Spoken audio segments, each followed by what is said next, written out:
So I want to thank everybody for coming tonight to our conversation, Belonging and Equity in Stow. It's a community conversation. We're going to be having some difficult talks, and we'll hope that you guys participate, ask questions, say comments, really, challenge us, because that's what we're here for. We're here to learn, we're here to have a conversation, and we're here to be better. For those of you who don't know who I am Michael Sallese. I'm the police chief here in Stow. I've had about 25 years with the department, so a couple years, and I've been chief for about 5 years. And when I became police chief, one of my mottos or one of my goals was to be better as a town, or to make the town better and be better as a police department. And I would say over the past 5 years, I've tried to embody that and make our department better and make our community better and more knowledgeable on how we are and acting as a community. So and I want to turn this on because I just want to make sure I put the closed caption on, so for those of you who can't hear me, you can be able to read. And tonight with me is Dr. Jessica Pepple. I'll let her introduce herself. Here she is. Welcome. Thank you very much. Good evening. Can you all hear me? So we're going to try that again. So I eat energy for breakfast, lunch, and dinner. And if I'm looking at the clock, it's probably around dinner time. So we're going to try this again. Oh, and if you hear a Southern accent, I'm from the South. So I don't want to turn that off tonight. So good evening. I know, talk back to me. I know Chief Sallese said, challenge and all like that. That's cool, but for me, talk with me. I find that conversations are everything, and this is the place to have it. This is the place to get going. So I am Dr. Jessica Pepple. If that is too much for you to remember, Dr. J is just fine. And I often tell people, if I ever meet the basketball player, Dr. J, he would win against me, hands down. So that's fine. But I'm the real doctor. So, and when there's a doctor in the house, and we all love a good doctor in the house, doctor is coming to listen, to understand, and then leave a prescription and maybe some vitamins to keep things going. I am a equity strategist, big on belonging, former school administrator, teacher, I'm a consultant, and this work isn't performative. It's everything to me. So grateful to be here tonight. I'm also the founder and CEO of the Reframe Institute, where the focus is on empowering communities for social change, reframing history, restoring dignity, rebuilding our future. Also former candidate for city councilor at large, got almost 7,000 votes, woo woo. So I had to put that out there. Thank you. Listen, that was without a team and a low budget and everything like that. So I say that because wherever I have a platform to speak about belonging and bringing people together, I do that. And some folks hear that. So y'all ready? But can I ask one thing? And I walk around, I move a lot, so I know, Jonathan said, stay a certain area. I'll try my best to do so. As I mentioned earlier, former teacher at heart, right? So if you have some pen and paper, I see some of y'all, I wish I had some stickers. I would give it out. If you have something to write with, text with, or something, that'll be great, because if we're really going to move things along, there will be some things I will reference to, that Chief Sallese will reference to, and you might need some pen and paper or even a cell phone to take notes and messages. Y'all ready? Yes. Let's roll. All right, Chief, let's go. So some quotes to ground us for today's conversation. This is from Helen Keller. It reads, "I am only one, but I am still one. I cannot do everything, but still I can do something. I will not refuse to do the something I can do." So let me read that again. I am only one. You're only one. But I am still one. I cannot do everything. That's me. You'll get burnt out. But still, I can do something. I will not refuse to do the something I can do. Chief, can we go to the next slide? Then this one is from Dr. King, stating, shallow understanding from people of goodwill is more frustrating than absolute misunderstanding from people of ill will. Ooh, y'all like that? Okay, see, I like how y'all talk back to me now. I appreciate that. Let me read that one more time. I did it for Helen Keller. Let me do it for MLK. Shallow understanding. Because, we like good intentions. That's cool. Shallow understanding from people of goodwill is more frustrating than absolute misunderstanding from people of ill will. So earlier I said I'm from the South. True. And people will say to me, Jessica, it's up north or Massachusetts is different. I say, yeah, the only difference is it's colder up here. At least I know where I stand when I go down south. Ooh, I like y'all. Okay, Chief, let's go. I don't want to hog up the microphone. Okay, Chief, let's go. Still you. Okay, still me. Okay. I like norms. I like norms because I like to create a safe space and a brave space. There's a difference between a safe space and a brave space. Safe space, you showed up. And with all the, officers I see here, I definitely feel safe. Thank you. Got Maverick in here, I feel safe. But a brave space is when we ask those questions. We have that dialogue. We step out of our comfort zone. And so I have these norms because there may be, I heard hard conversations. I prefer dynamic. At least you showed up. At least we're having them. And to keep everybody at the table, this is what I suggest. First one reads, step up, step back. If you tend to talk early and often, it's always people who just want to talk just for the sake of talking. Ooh. Challenge yourself to step back. If you tend not to talk much, challenge yourself to jump in. Then make I statements. Speak from your own experience. Please don't say, well, everybody feels like that. Okay, well, how do you know? You talk to everybody. And then accept and expect moments of imperfection.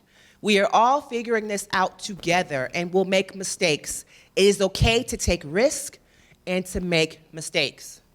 And then act with courage and vulnerability. When we are harmed by a fellow group member's actions, we will act with courage to hold each other accountable through open and honest conversation, and we'll be vulnerable enough to accept feedback. And then last, center the voices of people of color.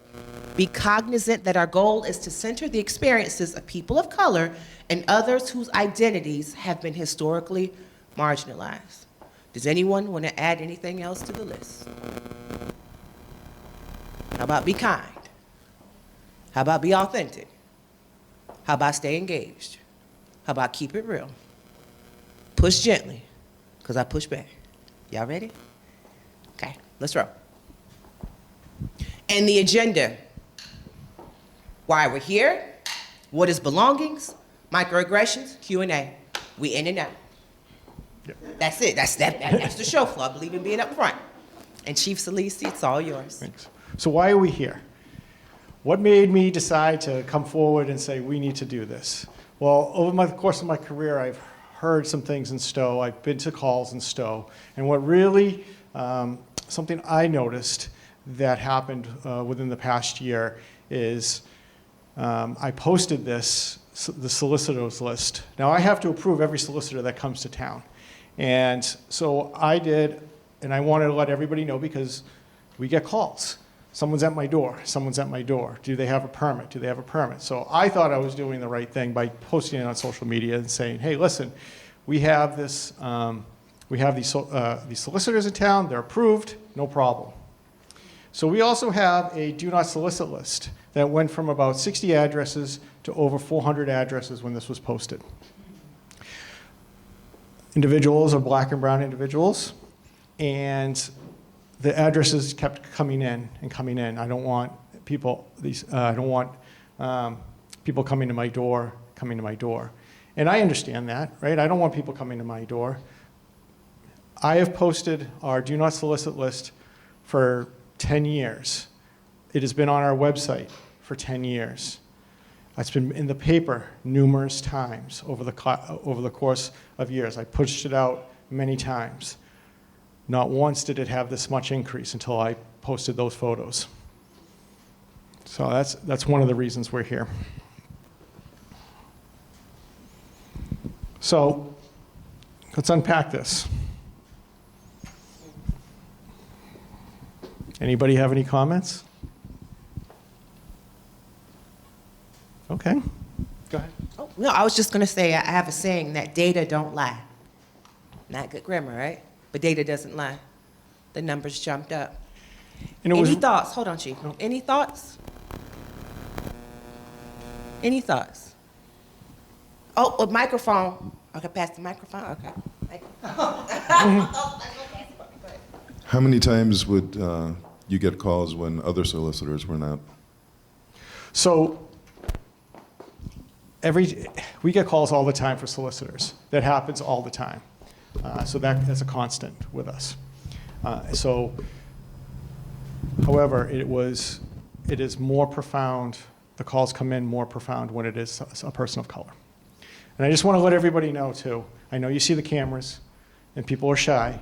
So Jonathan's only going to focus in on us. So if you want to ask a question, you can go ahead and ask a question. We'll be the ones on camera. Okay. Up, out in the back. What was the response that you heard, if any, from the solicitors? What was the response that you heard So, from the solicitors themselves? So number one over there, Shaqueen, he came in because he was the manager, and I had another group of individuals working for the same company, but he came in to grab their permits. And I said, I have an updated list. Now, he had the small list. And then I gave him the 8-page list. And he looked at me, and he slowly went through it and looked at me and continued. And he goes, really? And I said, yep. And just walked out quietly. I could see it on his face, though. I could see it. And that was heartbreaking. So that was the response that I got. A couple other things that I've experienced here in Stow. We get calls at the police department. They don't look like they're from Stow. What does that look like? What does a Stow person look like? Anybody? White? Yeah. Anything? Let's see, hold on.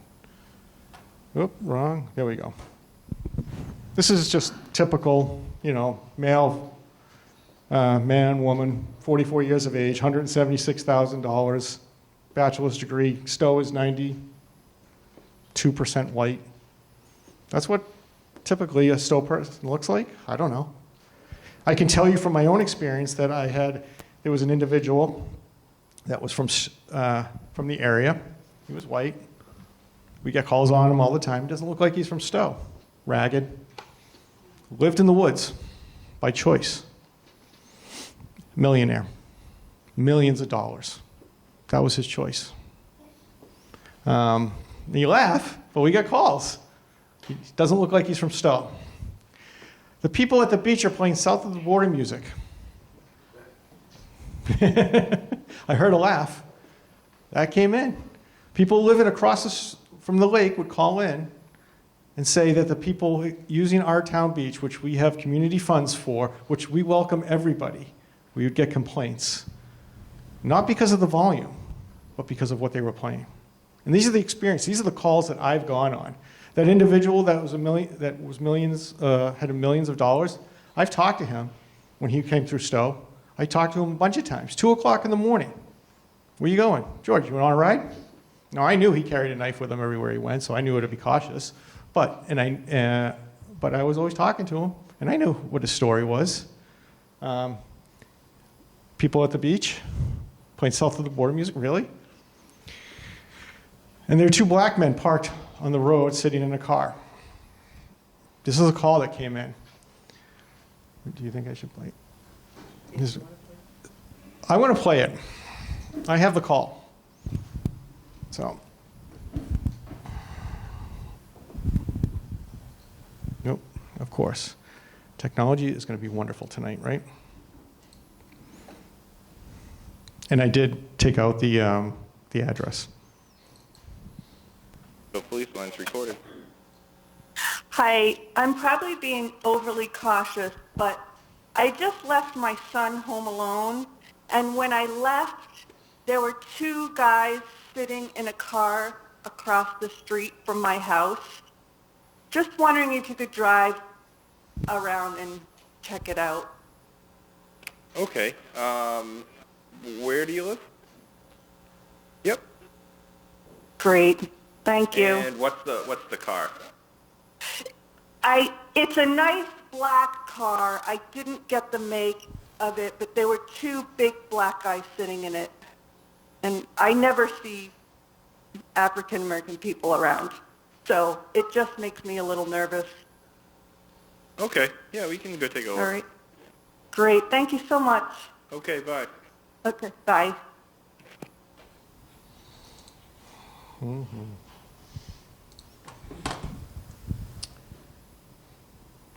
I'm getting there. Okay. So why is that an issue? Do you think the police should have gone to that call? The problem with police officers, well, not the problem, but one of the things that we always have is like an attention to duty. Like somebody calls, you call, we go. You call us, we're going to go. And the officers have a problem not going when people call. And so how can I make sure as a police chief that they don't go to calls based on purely on race? Now, I can tell you this doesn't just happen in Stow, and I'm not going to call it the community, but it happened in a bordering community, and that officer who I spoke to this week didn't go to a call similar to this, and I applaud that officer. But it's also an issue for police because police shootings with unarmed black individuals are high based on suspicious calls. So people call us, neighbors call us, the police respond, and then we get into an interaction. And then we start, and then it escalates. And then this causes harm. It causes the police to end up in a shooting that was not necessary at all. And I wanted to make sure that my officers never, not only my officers, but the community and an individual never experienced this. So we train how to respond, how to de-escalate, but then I wanted to take away the liability from the officers because, again, they have a duty to act. They feel that they have a duty to act. Somebody calls, we have to go. Somebody calls, we have to go. So early on as a police chief, I started this general order back in 2021. I just became police chief. We were able to get it passed, and officers will have the discretion to determine to respond or not to respond to reports where the report is not behavior-based. So the officers now have the discretion. And if they do go, they have to talk to the reporting party first. So like, we've had calls. We've had people call us days later and say, yeah, I saw someone walking out of my neighbor's house. They didn't look familiar with a TV. That happens. It's happened before. But they don't call us then, but they were calling us based on someone's race. So if the officers choose to go, because sometimes people don't tell us everything, they go talk to the reporting party first before they make that contact. Because they may not tell us. They may say, okay, someone's sitting on the side of the road. There's a suspicious car. I don't know what a suspicious car looks like. It's got 4 wheels. I don't know. But it's a hard balance too, because we ask you as a community, if you see something, say something. But then we also have to take care of everybody in our community, not only those residents, but those guests, those visitors, everybody. And so I put this in place, and the officers adhere to it. Now they don't feel they have to go. Now they feel like, okay, if I need to go, I will, but I'm not going if it's just purely on race. Any thoughts? Go ahead. I'm truly grateful that you read that order and that. And I guess, I'm trying to understand more about, because I have heard police officers say before that they are, that they have to respond when somebody calls. And, that situation is, the impact is terror on many Black people around the police just check, So, I appreciate that you don't take that lightly. And I guess I'm curious if there are more conversations within police communities about making orders such that hopefully will back from discretion, and also challenging, like, are you able to challenge the caller? Like, would you be calling if that were to whiten? Can I just follow up real quick? Oh, okay. So I can't talk about other police departments. Every chief is different. There's 351 cities and towns, 400 and something chiefs. Every one of us has our own views on how we believe policing is. I have a little bit of a different view on how we should police, and that's representative in what the things I do in our community. But I know that the conversation about responding to these calls still happens in the academy, and we talk about, like, what do you do when this call comes in, and how do you de-escalate, and what is the purpose of going, and having our dispatchers be properly trained to ask more questions, to follow up with that caller. So I was told about that. The officers told me about that caller. And so I pulled up and I found out who it was, and I had an offline conversation with them. And it didn't go the way I thought it was going to go. I thought, oh, that's not what I meant. It didn't go that way. I was very disappointed. And I couldn't understand. I could not wrap my mind around, but, okay, you have a nice car? That was a reason. I have a nice car in my driveway. My son's home. Like, you heard that. Well, how old's your son? 16. Okay. Like, I just couldn't get him to see what the issue was, as much as I tried. So, any other thoughts, Jonathan? I had a young Black woman. She graduated Neshoba High, and she worked in my office as a honors thing. Anyway, she came over the weekend. I was to meet her in the office to help do some things. And she came in the door, came down, opened up the door, and then 20 minutes later, 2 officers let themselves into the building and came up to see what was going on. They were very nice. They were very pleasant. But I was thinking that has never happened before. I'm guessing somebody called. I don't know. But I've been in there on the weekend, and I've had other people in there. It was depressing that was the only time they came in. Yeah, I'm sure somebody called. In fact, I think I remember that, and then somebody called, and they went. Go ahead. I'm going to add a data point. For the last year, since from January to like November, we had a friend living with us, needed a place for a while. He was from Uganda, very dark-skinned. I worried every time he went out for a run in my neighborhood. I thought somebody's going to call. He drove Uber, so he would come and go at weird hours. I just thought he's going to get pulled over. He never did. Nobody ever did, which I'm grateful for. But I always had to worry every time he left my house, where we created what we felt like was a safe space for him.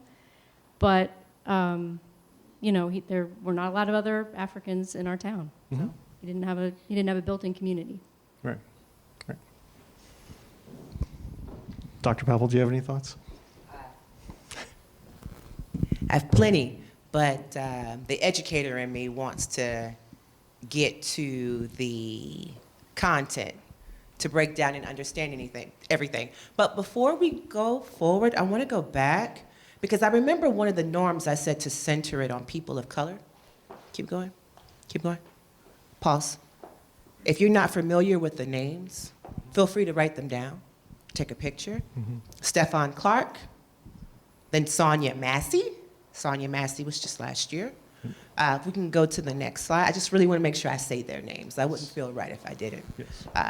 Jonathan Farrell, Tamir Rice, Jeremy McDowell, and there's one more name that I want you to write down that is not on the screen.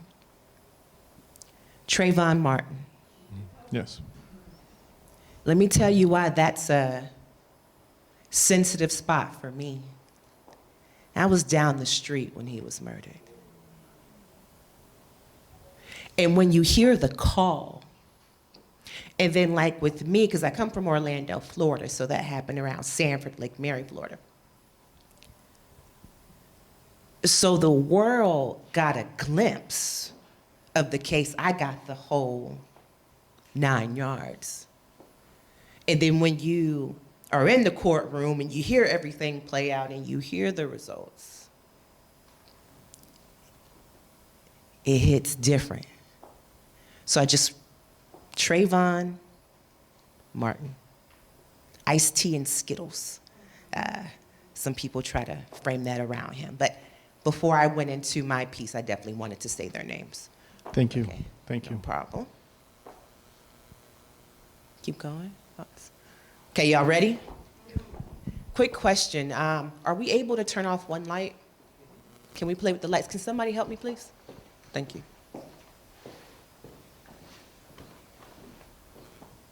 So let me give you all some vocabulary behind the data. Let me give you all some vocabulary of probably what's going through your head right now. No, you don't have to write all this down. Ooh, perfect, perfect, perfect. This is called the diversity, belonging, inclusion, and equity spectrum, and it simply states that it will take a city, a town, an organization, a school district, however, 8 to 10 years to become more equitable. That's right, that's half a generation. I don't know if we have that much time. And you're like, Dr. J, how do you do that? Well, first it starts with, and I'm going somewhere with this, so keep flowing with me. First, it starts with diversity. This is the box right here. And if you really want to understand, follow along with me in the beige box. So diversity is deeper than representation and recruiting. It feels like equality and recognition of everyone. You're building empathy and creating opportunities for people to connect with each other. That's how you get a safe space. That takes 2 years to do. So if you're like, Jessica, but I'm in Stow and it's predominantly white, and it will stay like that until we build the connection, until we start saying, hey, here's a safe space. Who are you? This is who I am. Welcome. That takes 2 years. Oh, but then the sweet spot is belonging. How do you make people feel welcome across difference? And acknowledging that difference is a strength. It shows up in relationships, conversations, physical space, and written words. Please be careful with belonging, because whatever type of trust you were trying to build with someone, it can easily be shattered if you're not careful. Here's another thing with belonging. Belonging is when you have conversations like this. Belonging is when you ask questions. Belonging is when you break down the stories behind the data. Belonging is when you begin to ask people who are historically marginalized, hey, how can we make you feel more welcome in Stow? Those are hard questions. And when you get ready to hear those answers, they will be hard for you to hear. But I caution people, please don't ask any questions if you're not ready for the answers, or if you're not ready to do something about the answers. I'd rather we all just stay quiet. That's ongoing. That can take 1 to 2 years to create. Then finally, you have inclusion. That means having a seat at the table, and you're actively listening to what that person has to say. And it's not designed around certain holidays. Like, hey, I want to hear from all the gay people because it's Pride Month. Really? All because it's just Pride Month? Hey, I want to hear from all the people Black History Month. Yeah, just only for that month. And then finally, with equity, beginning to look at structures and policies and rules and mandates that are continually keeping people out. 8 to 10 years. 8 to 10 years. The phone call that Chief Sallese played, I didn't like it. I didn't want to hear it. There was no way for me to just get up and walk out. I didn't want to hear it. Because when you constantly hear things like that, And then when you have children of your own, there's a reason why they call it mama bear. You don't hear grandmama bear. That's a whole nother beast. But anyways, it's true. But those conversations, those south of the border, all those comments are what I call microaggressions. And you'll begin to hear things like that in this area. So when I say 8 to 10 years, that's the shortest. Because as soon as trust is broken, the clock starts all over again. I don't know about you, but we don't have time to waste. I don't have the time to waste. So Chief Sallese, you can keep going. So remember earlier I said, oh, if you have something to write with or something to take pictures with, here we go. What is a microaggression? Verbal, behavioral, or environmental slights, often automatic and unintentional. They occur in brief instances on a daily basis. I have a new term for it. I want to call it invisible bruises, is what I call it. They can communicate hostile, derogatory, or negative viewpoints, and they can perpetuate a worldview of white supremacy and superiority. Jessica, you said it. I did. It can. It can. And there are 3 types. Chief, let's go. The first one is the worst one. It's called a microassault.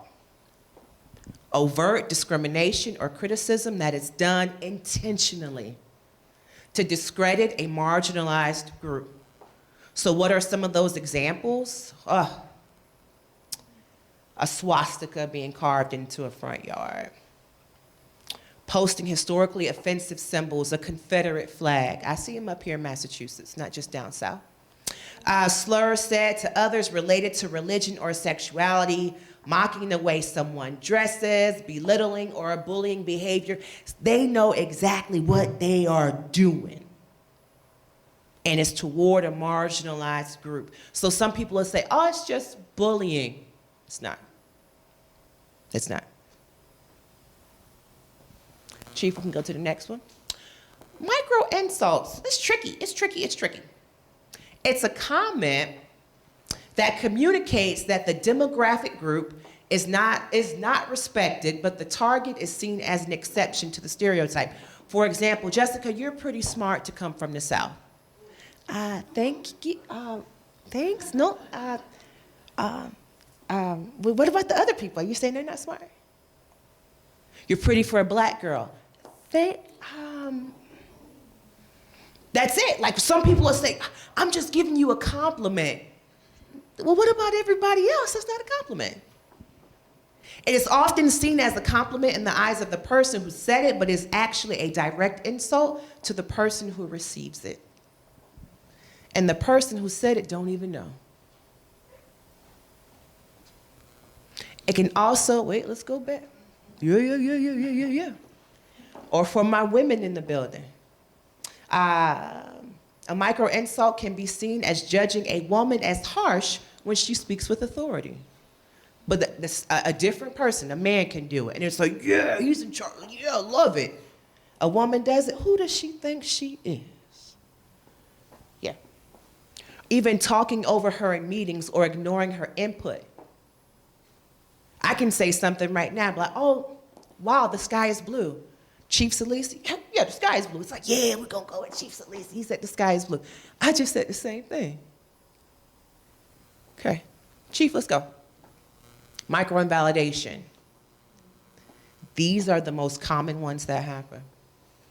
And I put 3 words: exclude, nullify, negate a person's lived experience. Completely disregard.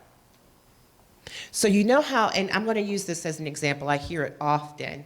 Hey, how are you? Nice to meet you, Dr. Pepple. Wow, I hear your accent. Where are you from? I'm like, Worcester. See the laugh? Yeah, and then they're like, oh, that throws people off. Because if you don't know me and you're asking me that for the first time, you're already letting me know you don't belong here. You're not from here. And it starts off cute and funny like that until it shows up physically. And I'm walking somewhere And then people feel uncomfortable and the police is called and things are escalated. I can tell by people's body language if I should be in the room or not. Mhm. That's a micro-invalidation. Any questions? Good students. Or either you're processing. If it doesn't make sense now, that's fine. On your way home, it might click. By Friday, you'll definitely have it. Yep, I'm going to pass the microphone. So I'm a transplant in Massachusetts, and a lot of times when I talk to people, I'll ask them if they're transplants or where are they from. Is that still a microaggression?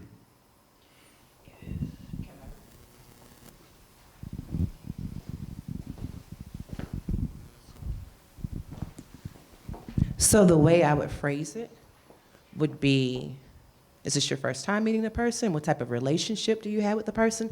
And then understanding that group's history. So if I'm looking at, okay, people of color, and I'm looking at black people, and I'm understanding, okay, I don't see too many of them around here, and I know some of the issues they face, it can. So I often look at relationship, or sometimes I just switch up my words. And then when I really get to know them, people will let you know that they are not from here. People will let you know. You'll hear it. They'll let you know. They'll let you know. Any other questions? Yep. Thank you. Thank you. I like standing right here. Look, I like the spotlight.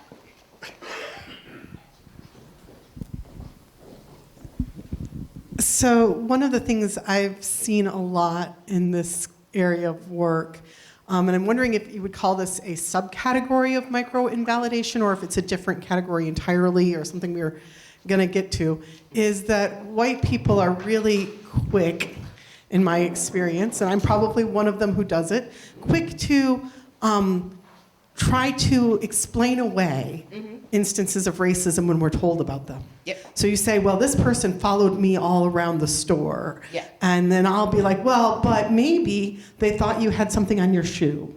Or, you know, we'll explain away. Yeah. Oh, I'm sure they didn't mean it the way you heard it. Yep. I mean, they didn't mean to hurt you when they said that you were nice looking for a black person. That was really a compliment, and don't you understand that they didn't understand it? Yeah. So is that explanation, that trying to erase the eracism, part of micro-invalidation, or is that something else in your categories? It's part of it. It's just a longer version of it. Because you just said something, psychological safety. That's the piece that's missing. But yeah, it's part of a micro-invalidation. It is. Because I'm explaining, so I'm negating. I'm the nice person. So you're just erasing what that victim or the other person is going through. So yes, it's a micro-invalidation. Good one, good one. Anyone else? Any pushback? Let me ask you. Oh, come on, let's go, Jonathan. Yeah.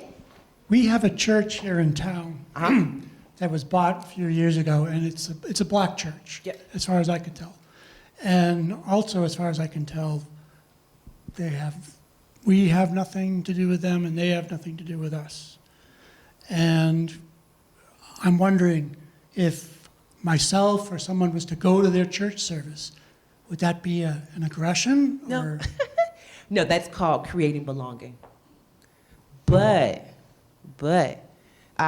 be careful with the curiosity part. Right. You know, just come, I'm quite sure with the churches, it's come as you are, come and do your thing. But I become a tad bit cautious because then it feels like, is there surveillance? Are you watching me? Do you really want to come and be a part? I mean, we're all open and welcome. But what we have to look at is who's going to be the bridge. It's that piece. So it's called creating that belonging. But continue to do it and build relationships if that's what you want. If you're curious to just see, but then invite them over to you, over to where you have your service. We have another question.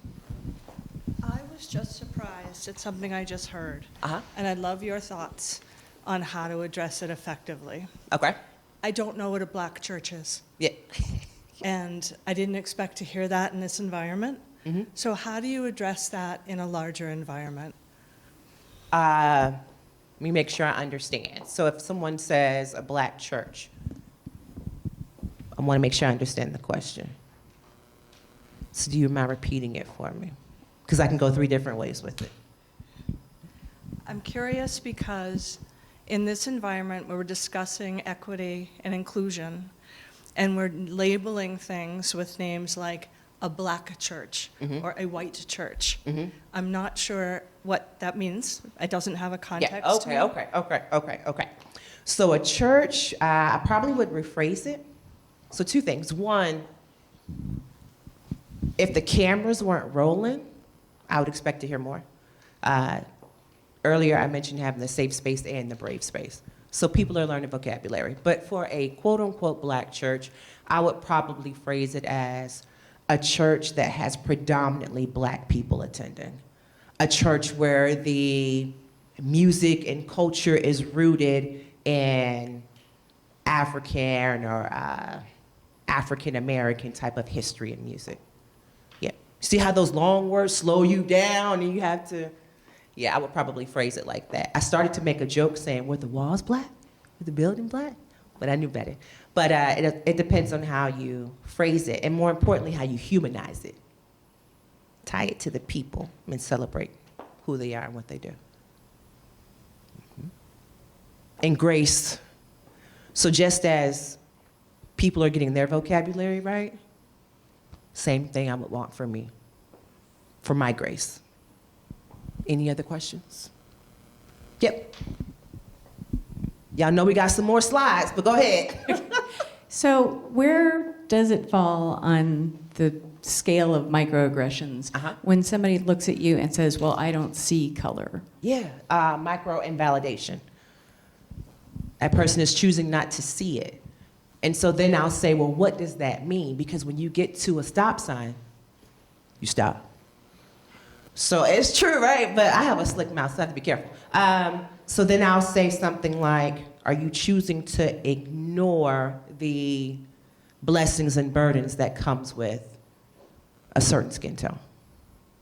And that usually gets people to go, oh. And for some people, they don't want to hear about it. It's like, oh, it's too much, it is too much. But how many times will you continue to pack away things? Houston, we have a problem. What were the numbers again, Chief, for the solicitors piece? 40-something? It went from 40 to over 400, and I believe now we're up to almost 500 to 600. I bet you if those numbers were COVID, we'll do something quickly. Any other questions? We still have more slides, y'all. This is not the end. Any other questions? Okay, well, let me ask you all this question, and I should have asked it at the beginning. Why did you come? Why are you here? Okay, we're gonna pass the microphone. Thank you.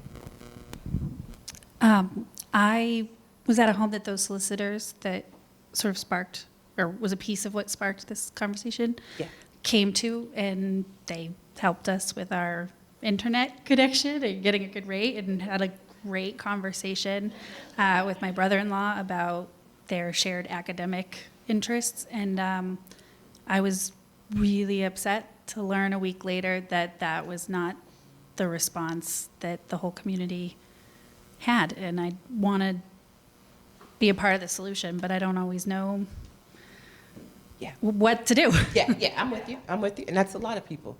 It's a lot of people. Thank you. Thank you for answering that. I got you. I didn't know what the context of the conversation was, but I decided this is the year that I want to. I've lived in Stow for 30 years. Okay. But I decided this is the year that I need to get to know more people in my own town and build community, because I think that's important. Awesome. And so I'm coming at this from the perspective of somebody who's hosted immigrants, refugees. Like I've been a spot on their journey. So that's kind of what I was thinking this was going to be about. So I'm pleasantly surprised to see that it's something different, and that I'm learning and seeing things that I've seen in professional context applied to my community, and that's good for me to see. Awesome. Thank you. Thank you for sharing. I saw another hand over here. Hi. Hi. So in response to your question, why I'm here, my daughter is one that provided the brownies, so she made me come. Thank you, daughter. But to make it even weirder, my wife of 25 years here just said that she doesn't know what a black church is. And I've spent a huge amount of my time belonging to the choir and going to a black church in Roxbury, Mass, where I had some dear friends of mine that are all of color. And I grew up here in Stow and on a farm, and I'm as white gets. Yeah. But I've spent a huge amount of time in the Middle East, all over the world, and I don't know if this is maybe I'm being devil's advocate, but in response to micro invalidation, I would be. Let me back up again. I also have two grandchildren that live right across the street from me, who are of color, through our daughter and her husband adopted. And so I have conflicting issues or concerns. One is that I worry about the environment in which they're going to grow up in a predominantly white environment that's very affluent. And the stereotype of people of color that do not fit that. I also get a little sensitive about the oversensitivity. So many of my friends that are of color would have no problem saying, well, you must belong to a white church. I'd say, well, A, I don't, but if I did, yeah, maybe it would. Or I'd just go to whatever church is close to me, because that's where I would go. Because I'm not going to say I don't see color. I see it. I just don't give a damn about it. Yeah. And so that microsensitivity, I think, sometimes just might get some people, they go, well, I feel like I can't say a damn thing because I'm hurting someone's feelings. I'm just not going to say it, and then I'm going to suppress it, and then I'm actually starting to create a little anger about the issue. I can't say what I want to say. Yeah, I understand. I don't know if that helps or hurts. Yeah. It keeps it real. It keeps it real. But let me say this to you. I told my mom, I said, Ma, I have this event. These are the bullet points of what we're going to talk about. And she said, who's going with you? Who's going to walk you to your car? I said, Mommy, I've got it. I'm a grown woman. But then I know her trauma. Let me keep it real. I've seen the KKK march in my face 3 times growing up. Full sheets, because they weren't brave enough to show their face. So I get her trauma. I get she lives in Florida, I'm in Massachusetts, have no family up here. Because if my child say to me, Mommy, this is what I'm doing, I say, hold on, I'm going to be right there. So I respect it. The sensitive piece is when I began to look at how are we forming relationships, how can we acknowledge, and how can we keep going. So I get it. I understand it. And at the same time, excuse my language, but the shit is real out there.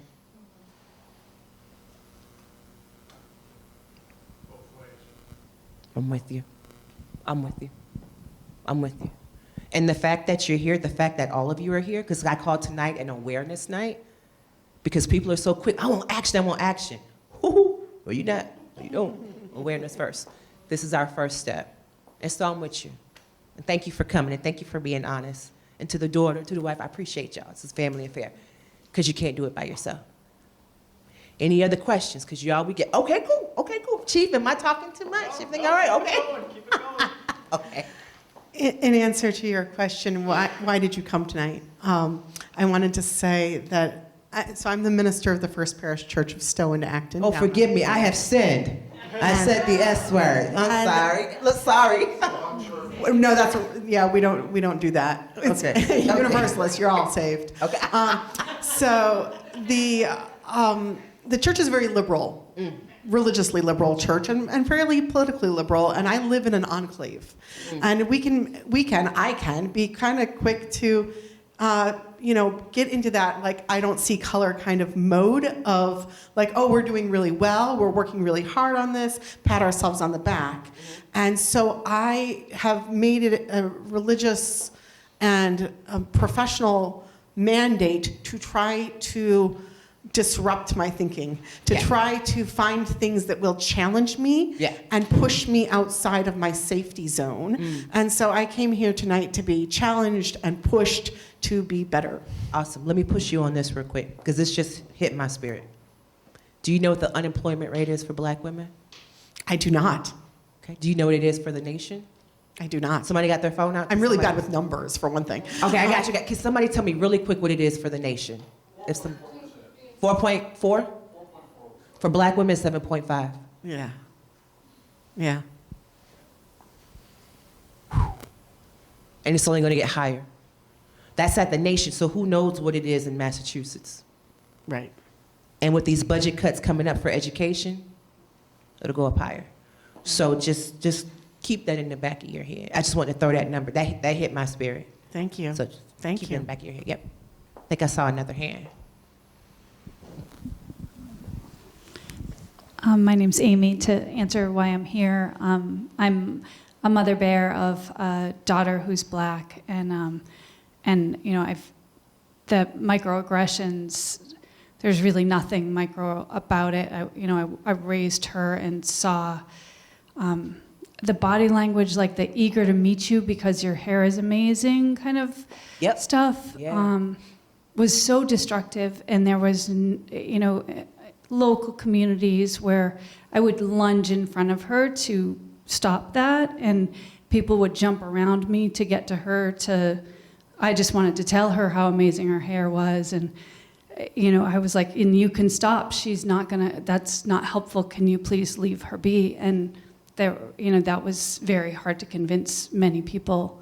And the impact, I really appreciated what you said about from your body language, I can tell if I belong in this world, and we're still trying to fix that messaging. Mm-hmm. Yeah. Mm-hmm.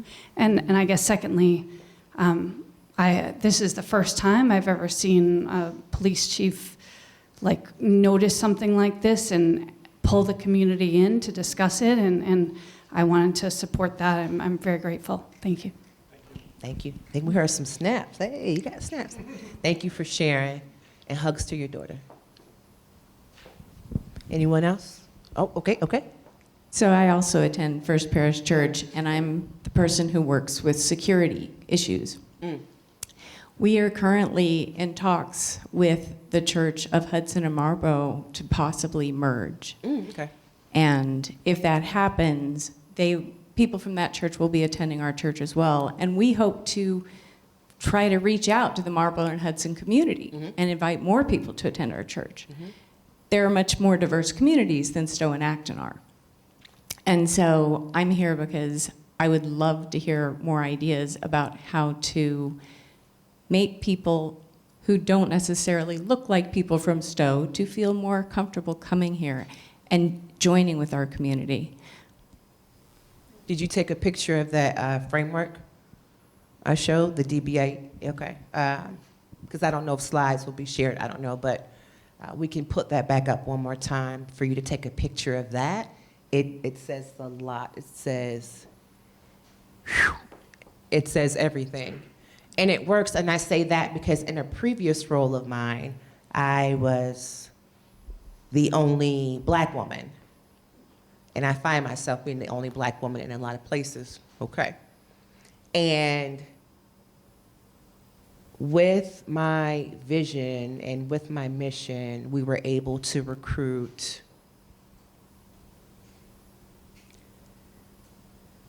66% of people of color. Oh yeah, good like that. And we were able to retain 70% of those numbers. So it works if you work it. All right, Chief, let's work. Anyone else before getting back to the slides? Okay, y'all had y'all dinner, y'all with me? Okay. Ooh, if you don't remember anything else I say, please keep this in the back of your head or even take a picture of it. And if y'all take pictures, can y'all get my good side? Please, thank you. Okay, y'all with me. What I have right here, you can't Google it. You can't Google it. You can't Google it. Here I got seeds of microaggressions, and I also have created a framework on microaggressions. So with the seeds of microaggressions, you're just like, where did it come from? Where did it come from? There is a term called unconscious bias, but we won't go there tonight. What I do want you to take a look at is all these bullet points I'm going to go through. One, blind spots. There's a song by Kendrick Lamar called They Not Like Us. Y'all seen the Super Bowl? Okay, we won't go there. All right, anyway, that's my jam. Blind spots. Are we challenging our blind spots? Second one, dehumanizing language being used. Ooh, that is a whole nother night. Let me tell you all this when it comes to dehumanizing language. It starts off with a joke and it starts off with animals. I heard someone say to me, oh, Jessica, you silly goose. No, I'm not. And for some people, it's just a joke. Silly goose, silly goose, silly goose, silly goose, silly goose. Monkey. It starts off like that. No, I'm not too fond of the word monkey. I saw once, and if there's anyone in here who works in the hospital, please take this back for me. One of my former students passed away of leukemia last year, DJ. He was only 17 years old. Young black man. And so he had locks. I think his locks came right here. And so, they had to cut his hair. And the nurses thought they were being nice, and they gave him a stuffed animal. The stuffed animal was a monkey. And some folks would say, but it's just to show love. It's a monkey. It's a monkey. This is where I come in and say, but do you understand that history, that term, and what it means? Just like watermelon. Okay, we don't have time for that tonight, y'all. We got to keep going. I can see it. But just an eagle would be nice. Okay, so I say that because with dehumanizing language, it starts off with jokes, it starts off with animals, and then it spirals to being, they not from here, to they not like us.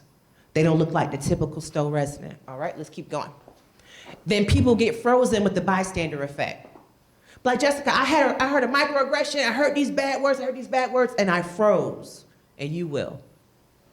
Being courageous is an act. It's not a characteristic. You have to practice being courageous. Lack of cultural humility. Ooh. So if we're trying to welcome people in Stow, then we need to understand some of those different, and you know what, I don't even want to say that. I like to use the word emotional intelligence. Lack of safe spaces and understanding. How often are we having conversations like this? Okay, that's something. People being nervous to address microaggressions for various reasons, not understanding what a micro or macroaggression is. How can you get healthy? How can you get better if you don't know the vocabulary? So if I'm your doctor and I see something with your blood pressure going on, you're like, what's the blood pressure? Oh, okay. Well, let's talk about what the blood pressure is and then get you the help that you need to fix that. Fear. Explaining doesn't end. Just say, hey, I made a mistake, sorry, and keep going. Don't over-explain. And then, how do microaggressions show up in Stow? That was one way what Chief Sallese just showed. What are some other ways? All right, Chief, let's go. Micro-intervention, feel free to take a picture. What's a micro-intervention? It's a strategy used by targets, allies, and bystanders to disrupt, diminish, and terminate prejudice. Organized in 4 categories. 1, making the invisible visible. Disarming the microaggression, educating people, and seeking external support. That's it. Now, do you see why it takes 8 to 10 years? Okay. What does a micro-intervention do? Exactly what Muhammad Ali does. Yeah, first round knockout. Yeah, I have that picture at home, and I love it. If you ever look up this picture, look at the guy right here. He just has this face like, wow, the first minute. Anyway, I love it. So pretty much a micro-intervention disarms and dismantles different forms of oppression. It helps people to be courageous and to stand up. For instance, my name is Dr. Jessica Renee Pepple. Please put some respect on my name. My name isn't Jess. And so whenever someone says, hey, Jess, I keep walking. And they'll come, Jess, I called your name. My name is Jessica. But I thought, but we're cool like that. Then respect my name. Jessica. If your name was Adam, you want me to call you A? What's up, A? No, it wasn't like that. But that's how it starts. Oh, you're being sensitive. Well, no, you're just disregarding how I feel about my name. Do y'all shorten the name Albert Einstein? Y'all call him Albie? Okay, then, all right, let's keep going, let's keep going. But no, it just helps to help people feel better and to also bring awareness to the microaggressions coming up. Okay, Chief? Ooh. Microaggression, simply with this slide, is saying that it's just a bigger form, a bigger symptom of something else that's greater. That's all. Chief? This is like the last slide before it goes into Q&A. But as a community, this is the teacher in me. This is where I'm going to say, turn and talk to your neighbor. So take a look at your neighbor. You turn your head. I'm looking at my neighbor. Okay, good. And I have a question for you all. Right? Because we're at the end.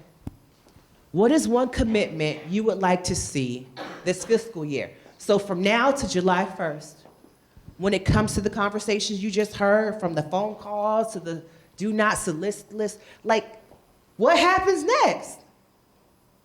Is it more conversations? Is it more understanding? Is it, I want to push back, I don't believe none of this? What happens next?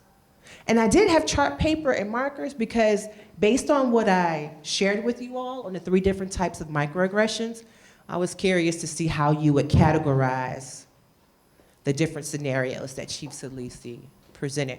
But I want you to talk to your neighbor, like the person sitting next to you, and share what you would like to see happen next.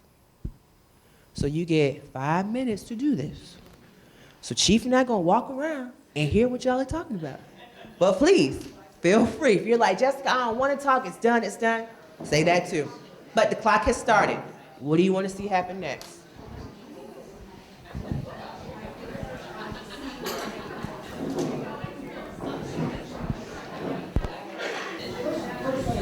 All right, thank you, everybody.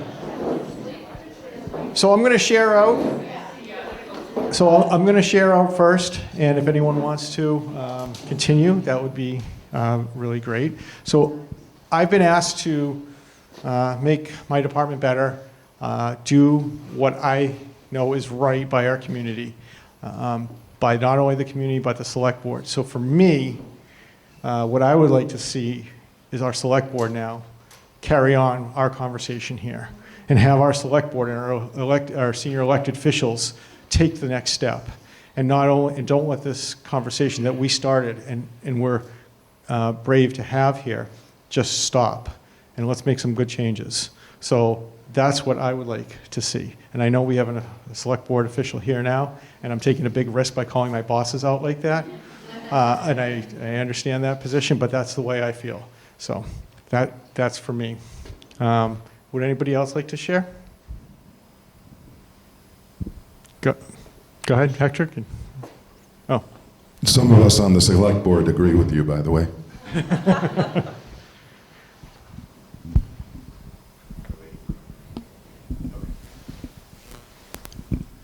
So I live in a town which is even wider than Stow, and I would like to see what you've done here carried over to the police force or by the town in the town of Harvard. Mm-hmm. And I think Chief Babu would be open to it. If not, he might even be already all over it. Mm-hmm. But I'd like to see it spread. I'd like to see it. I mean, it's striking to me that the police force is reaching out in this way, and I guess I'd like to see more of it. Mm-hmm. And I know Chief Babu, and I know he has a like mind, and he's doing a lot of really great things up in that community. So I'm sure he's on board with a lot of thinking that I have as well too. So anybody else?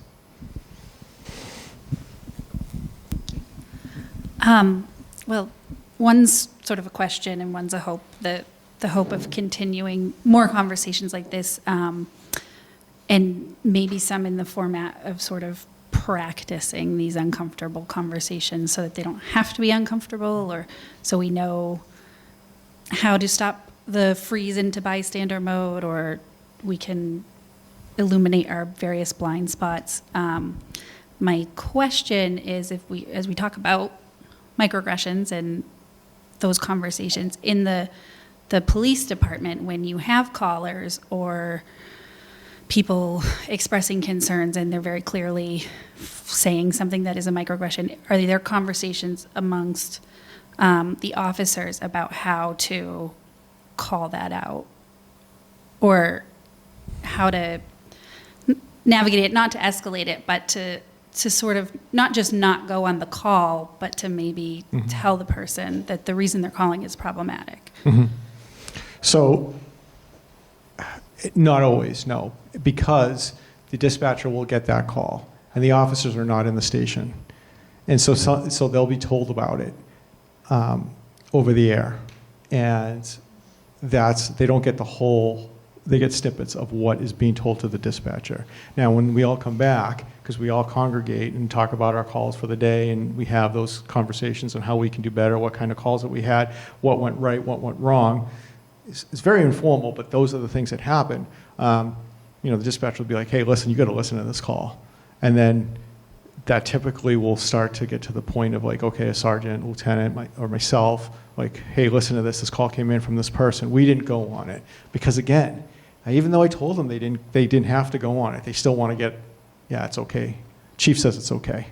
So Chief, I didn't go on this call, is that okay? This is what the person said. And I give them that, okay, I'm not going to get in trouble for not going. So I'll listen to it, the lieutenant will listen to it, and then we'll call that, if appropriate, we'll call that person back. Again, I tried that with that one caller, and it didn't go as well as it didn't go well at all. So.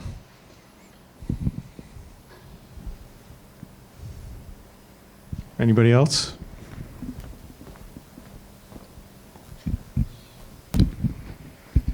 I liked the term micro-interventions. That's my goal for the next 6 months, is to work on micro-interventions and getting that spread. So it's something that we can all do, and we have to learn to do, but we can. Yeah. Thank you. All right. I'm going to go on to. So, I want to thank everybody very much for your attention. An hour and a half is a long time, but you guys were great. I was afraid that nobody would say anything and it would just be Dr. Pepple and I standing up here talking, but this was absolutely amazing, the interaction that we had. Is there any questions or comments before we close out? Sir? So you brought up the select board, and one of the reasons I joined the select board is I would love to figure out how to help make this town more diverse. One of the things I don't like to see is how we keep putting in affordable housing. And I say that because I feel like all we're doing is perpetuating the stereotype that the only poor people are black people and the only black people are poor people. And fortunately, there are still many affluent black people, and our town is expensive to live in. But I have no idea, how do we welcome them? How do we let them know about us and invite them? And I know, being 92% white, we're basically asking black people to come in here and be the token black people, at least the first ones. So what do we do about that?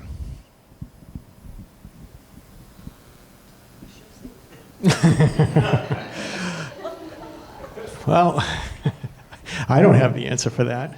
But I think this is a good start, That framework I showed you, if you remember nothing else from me, you start there. It should be within the DNA of the city, not an add-on. If there's a strategic plan, whether it's in a church, in the town, the police force, that's where it lives. Because if you're not having anything accountable, if you just have a dream without a date, that's not a goal. It just sounds like fluff. It sounds like a pet project. So there are ways to bring the people. You create it, the people will come. You got the right flowers, the bees will come. It's all in how you want to do it. I know folks say, be intentional, be intentional. But who has your ear to make it intentional? And more importantly, how are you going to be the lead to step out of your own comfort zone, to be the bridge?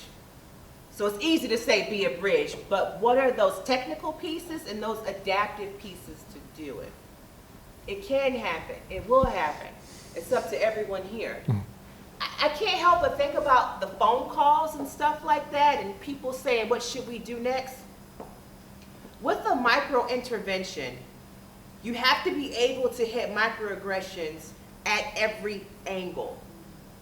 So when those calls do come in, we don't want to just rely on the police to know what to do with a micro intervention. No, the select board knows what to do, the firefighters know what to do, the teachers know what to do, the adult community, everybody knows what to do. So when everybody knows what to do, it helps to diminish instances like that. And it helps to build those leaders to not just freeze when it comes to bystander. There's a way. I've seen it, I've done it, I lived it, I know it. And this kind of work, it's more than a calling. It's justice. What more can I do and pass on to the next generation? So it's possible. Good. So I want to thank everybody very much. I want to especially thank Dr. Pepple. Absolutely amazing. I've known her for about a year and a half now. Every time I sit here or speak, I learn something new, and I'm very honored to be up here. Thank you very much for giving me an hour and a half of your night, giving us an hour and a half of your night. I very much appreciate it. You know how to get a hold of me, right down at the police station. And Dr. Pepple, her information is right up there. And reframeinstitute92.org or jessicapepple.com. Everywhere. And we'll be around for a few minutes. Anyone has any questions, comments, come on up. I'm more than happy to talk. But thank you guys. And there's refreshments. There is refreshments. So thank you very much.